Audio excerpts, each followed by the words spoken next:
Hello and welcome to Itris Automation. Today I would like to show you how to run an analysis with PLC Checker and the PLCopen rules file based on PLCopen Coding Guidelines. You can log in or register on www.automationsquare.com. So I enter my details.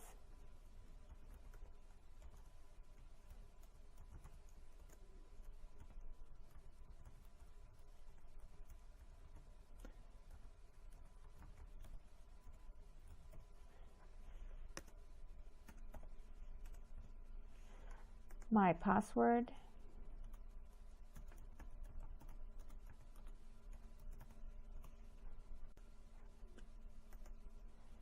and log into the system.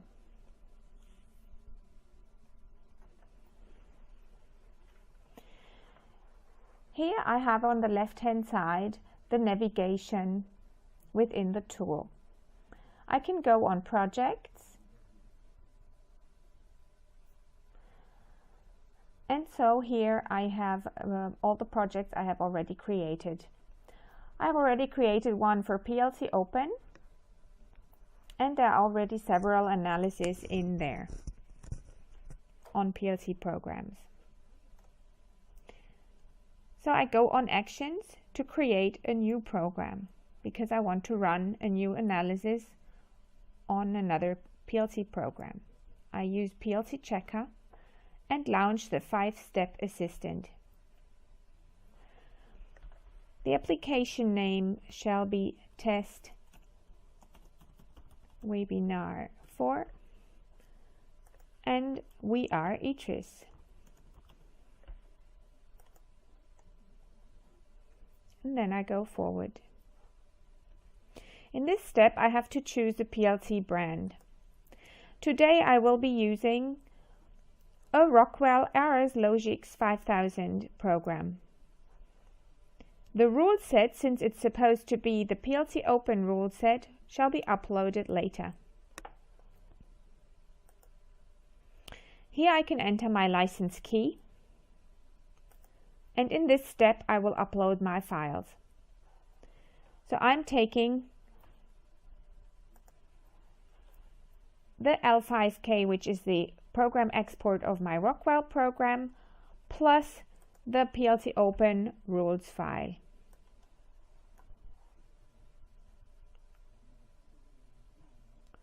And I can drag and drop it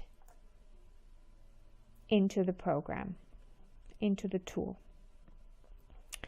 Once uploaded, I will forward.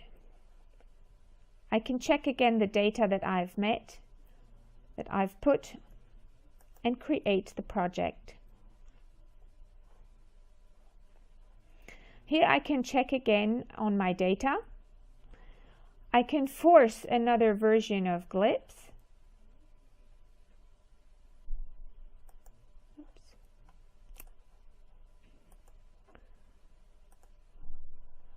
And I can see my key of this application, which is the identification of this analysis.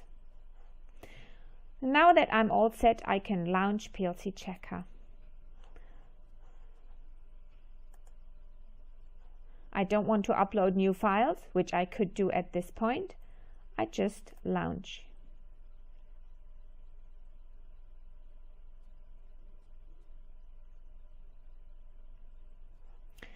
My analysis is complete. In the PLC Checker tab, I can now view the dashboard. It shows me in a dot the number of analyzed elements, and in the red dot the generated messages. When you correct your PLC program and run a second analysis, the amount of analyzed elements either goes up or down, or stays the same, and the number of messages should go down.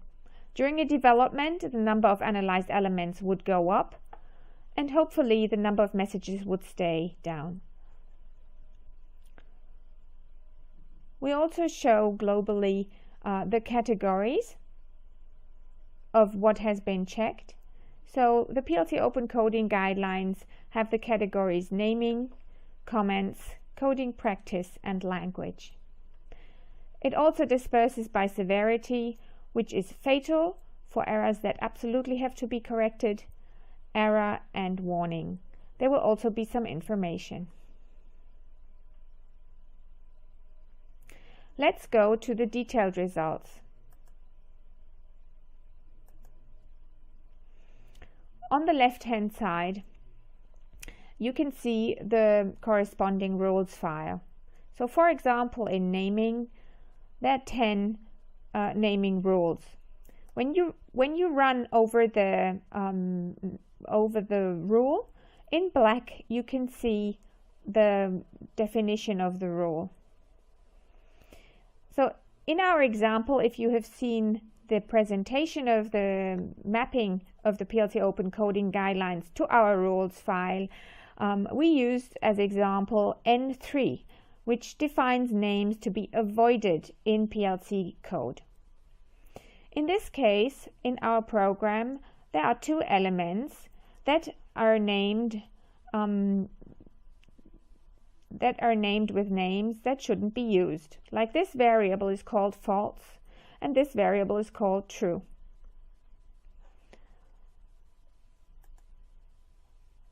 Let's take a look at coding practice. Rule for coding practice, rule number 2, is that the program should not contain dead code. In this case, 11 elements were never executed and therefore considered dead code. One element is never called code, which we also consider being dead code. Okay. When you are on the total of your messages, you can also search by element. So you enter the element name and it gives you all the messages connected with this element. In case it is good for you that this element is never called, you could justify this message by going to Actions, Justify. You enter your good reason,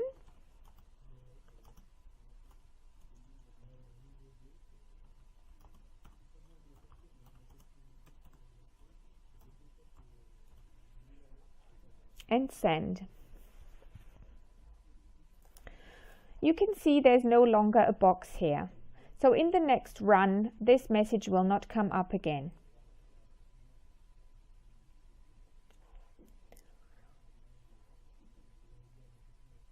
When I refresh my project, I can see the justifications.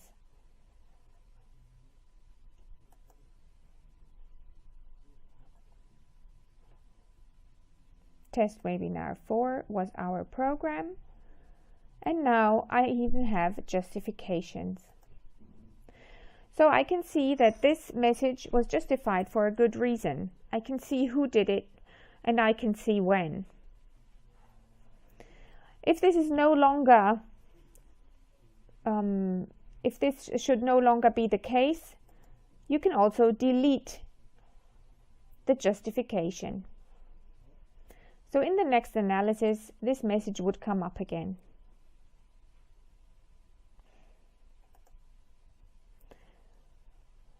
You can also generate a report.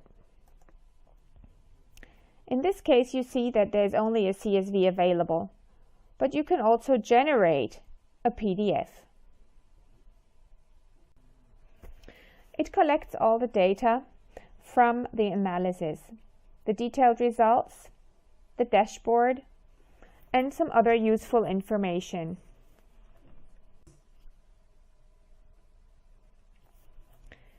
So now you can view the PDF report. And you can download it into your files. Further on the right, you have the Admin tab. Here you can see the history of what has been done with this analysis. You can see when it was created, You can see the justifications or the report generation. Further down in the repository, you can see which files you have used for the analysis. You could delete or upload new files, corrected files, or use another rules file. In the user management, you have the possibility to invite collaborators to these results. You can enter their email and send the invitation.